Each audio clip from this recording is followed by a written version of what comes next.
हिमालय के आंगन में बसे गांव, कभी जहां जिंदगी की रौनक थी, आज उन्हें भूतिया गांव कहा जा रहा है। ये कोई कहानी नहीं है, ये उत्तराखंड जैसे सुंदर राज्य की एक अहम चिंताजनक सच्चाई है। बिल्कुल, और यही आज हम बात करने वाले हैं। भारतीय हिमालयी क्षेत्र में, खासकर उत्तराखंड और हिमाचल प्रदेश में, ये जो गांवों से लोग जा रहे हैं, मतलब पलायन हो रहा है। हाँ, लेकिन अजीब बात यह है कि दोनों राज्य पहाड़ी हैं, दिखते भी काफी कुछ एक जैसे हैं, पर पलायन की कहानी इतनी अलग क्यों? कहीं गांव खाली हो रहे हैं, कहीं स्थिति उतनी बुरी नहीं लगती। सही कहा। इसी को समझने के लिए हमने कुछ हालिया रिसर्च, कुछ रिपोर्ट्स देखी उत्तराखंड पर खास ध्यान देते हुए, और साथ में हिमाचल के कुल्लू जिले की वो 2011 वाली जनगणना पुस्तिका भी है। अच्छा। तो कोशिश यही रहेगी कि समझें कि इन दो एक जैसे लगने वाले राज्यों में ये फर्क क्यों है।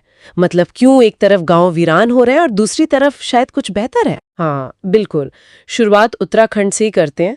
देखिए, यहाँ जो पलायन है ना, वो सिर्फ कुछ समय के लिए नहीं है, लोग परमानेंटली जा रहे हैं, हमेशा के लिए। हाँ, और आंकड़े मतलब वो वाकई चौंकाने वाले हैं।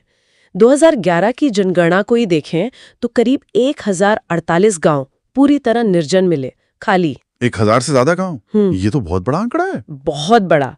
और जैसे अल्मोड़ा है, पौड़ी गढ़वाल है, इन जिलों में तो 2001 से 2011 के बीच आबादी असल में कम हुई है। नेगेटिव ग्रोथ रेट, माइनस में, -1.28% और -1.41% जैसा कुछ था शायद।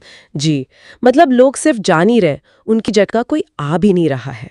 गांव सचमुच खाली हो रहे हैं। लेकिन एक बात समझ नहीं आती, मैंने कहीं पढ़ा था कि प्रति व्यक्ति आय के हिसाब से उत्तराखंड देश के टॉप राज्यों में है, शायद छठा। हाँ, ये सच है, और यही वो विरोधाभास है जिसकी बात मैं कर रही थी।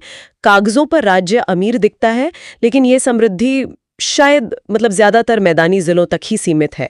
हरिद्वार जैसे जिले और उधर पहाड़ों में उत्तरकाशी जैसे जिले की आय में जमीन आसमान का अंतर है। तो फिर वजह क्या है? क्या सिर्फ नौकरियां नहीं है या कुछ और भी है? पहाड़ों में शायद जीने के लिए जो बुनियादी चीजें चाहिए वो। आपने बिल्कुल सही नब्ज पकड़ी है। देखिए, नौकरियां खासकर पढ़े लिखे युवाओं के लिए वो तो एक बड़ा मसला है ही। साक्षरता दर अच्छी है, राष्ट्रीय औसत से बेहतर, करीब 78.8%, पर नौकरियां कहाँ हैं? सही बात है। लेकिन सिर्फ यही नहीं, कृषि जो वहां की रीढ़ रही है वो भी संकट में है। एक तो उपज कम, फिर जंगली जानवर, बंदर, सुअर वो फसल बर्बाद कर देते हैं। हाँ, ये बंदरों वाली समस्या तो काफी सुनते हैं। बिल्कुल। और फिर क्लाइमेट चेंज का असर, जैसे सेब की खेती अब और ऊंचाई पर करनी पड़ रही है, बारिश का पैटर्न बदल गया है, पानी के स्रोत वो सूख रहे हैं, तो खेती बहुत मुश्किल हो गई है। और स्वास्थ्य सुविधाएं, शिक्षा, इनका क्या हाल है? वो भी एक बड़ा कारण है। रिपोर्ट्स बताती हैं कि केवल 68% जो प्राथमिक स्वास्थ्य केंद्र हैं, मतलब PHCs, वही 24 घंटे काम करते हैं। सोचिए, 68%। हाँ, और उनमें भी स्पेशलिस्ट डॉक्टर, नर्सेज, इनकी भारी कमी है। कहीं कहीं तो 80-83% तक कमी बताई गई है। तो मतलब बीमार पड़ गए तो भगवान भरोसे।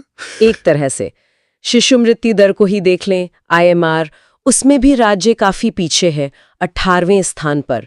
और हरिद्वार जैसे जिलों में तो स्थिति और भी खराब है, 70 प्रति हजार। हिमाचल से तुलना करें तो ये ढांचा बहुत कमजोर है। और शिक्षा और बाकी जो बुनियादी सेवाएं हैं, उनकी क्वालिटी, उनकी गुणवत्ता में भी कमी महसूस होती है लोगों को। तो बेहतर भविष्य के लिए बाहर जाना ही एक रास्ता दिखता है। इसका असर क्या हो रहा है? वो जो मनी ऑर्डर अर्थव्यवस्था की बात होती थी कि बाहर कमाने वाला घर पैसे भेजता है, वो अब कमजोर पड़ रही है, क्योंकि अब सिर्फ कमाने वाला नहीं जा रहा, पूरा का पूरा परिवार चला जाता है कई बार। तो रेमिटेंस भी घट रहे हैं। और जो पीछे रह गए, बूढ़े माँ बाप, उनकी स्थिति बहुत दयनीय है। कई जगह अकेलेपन में, लाचारी में, और महिलाओं पर तो जैसे पहाड़ टूट पड़ा है। खेती, घर, मवेशी, सबका बोझ उन्हीं पर। गांव की जो सामाजिक संस्थाएं हैं, पंचायतें वगैरह, वो भी कमजोर हो रही होंगी। जाहिर है, जब लोग ही नहीं रहेंगे तो संस्थाएं कैसे चलेंगी? ये एक बहुत गहरा असर है। ये तो हुई उत्तराखंड की बात। अब जरा हिमाचल की तरफ देखें। आपने कहा वहां स्थिति कुछ अलग है, पलायन है, पर शायद उतना गंभीर नहीं। कुल्लू जिले का उदाहरण था आपके पास 2011 जनगणना का। हाँ, कुल्लू को देखते हैं 2011 के आंकड़ों के आधार पर। देखिए, कुल्लू की अर्थव्यवस्था सिर्फ मतलब एक दो चीजों पर निर्भर नहीं है। खेती होती है, गेहूं, मक्का वगैरह, लेकिन बागवानी, खासकर सेब, वो बहुत बड़ा आधार है। फिर टूरिज्म है, मनाली, रोहतांग सब जानते हैं। हाँ बिल्कुल। इसके अलावा हैंडीक्राफ्ट्स हैं, कुल्लू शॉल्स, टोपी, ये सब, और कई हाइड्रो पावर प्रोजेक्ट्स भी हैं, लारजी, पार्वती, मलाना, सैंज। तो मतलब लोगों के पास काम करने के, कमाने के ज्यादा विविध मौके हैं स्थानीय स्तर पर। अच्छा, ये विविधता शायद एक बड़ा फर्क पैदा करती है।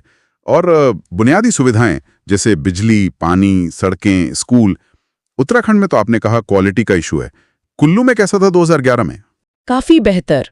आंकड़े देखें तो कुल्लू के लगभग सभी गांवों में बिजली थी, पीने का साफ पानी था, सड़कें भी ठीक ठाक हैं, नेशनल हाईवे, स्टेट हाईवे गुजरते हैं। शिक्षा, फोन वगैरह? शिक्षा की पहुंच करीब 79% गांवों तक थी, और टेलीकॉम यानी फोन वगैरह की पहुंच तो लगभग 92% गांवों तक थी।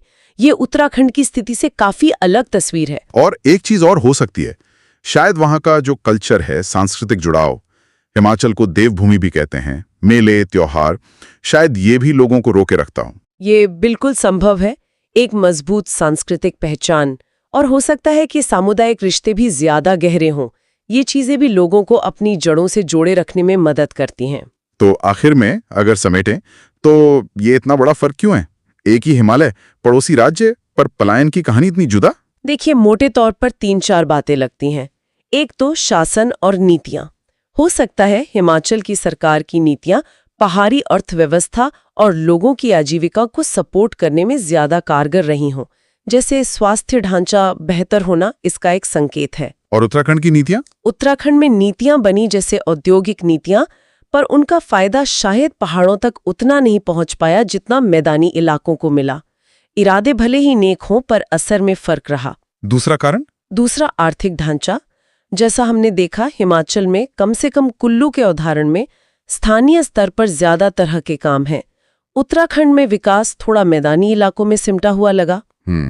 और तीसरा? तीसरा शायद संसाधनों और सेवाओं तक लोगों की पहुंच और उनका मैनेजमेंट। मतलब चीजें उपलब्ध होना एक बात है, और लोगों तक सही तरीके से पहुंचना दूसरी। इसमें भी अंतर हो सकता है। तो मतलब जड़ में तो वही है, असमानता, अवसरों की कमी। लेकिन सरकार का रवैया कैसा है, अर्थव्यवस्था कैसी है, और मौके कितने हैं स्थानीय स्तर पर, इन सब ने मिलके उत्तराखंड और हिमाचल में पलायन के असर को बिल्कुल अलग शक्ल दे दी है। हाँ बिल्कुल। और यही पर एक सवाल शायद हम सबके सोचने के लिए है। क्या पहाड़ों से जो लोग जा रहे हैं, ये सिर्फ मतलब आर्थिक मजबूरी है, पेट पालने की दिक्कत है, या फिर ये विकास के उस मॉडल का नतीजा है जो सबको साथ लेकर नहीं चल पाया, और एक बेहतर जिंदगी की जो उम्मीद है उसका जवाब हमारी नीतियां, हमारा सिस्टम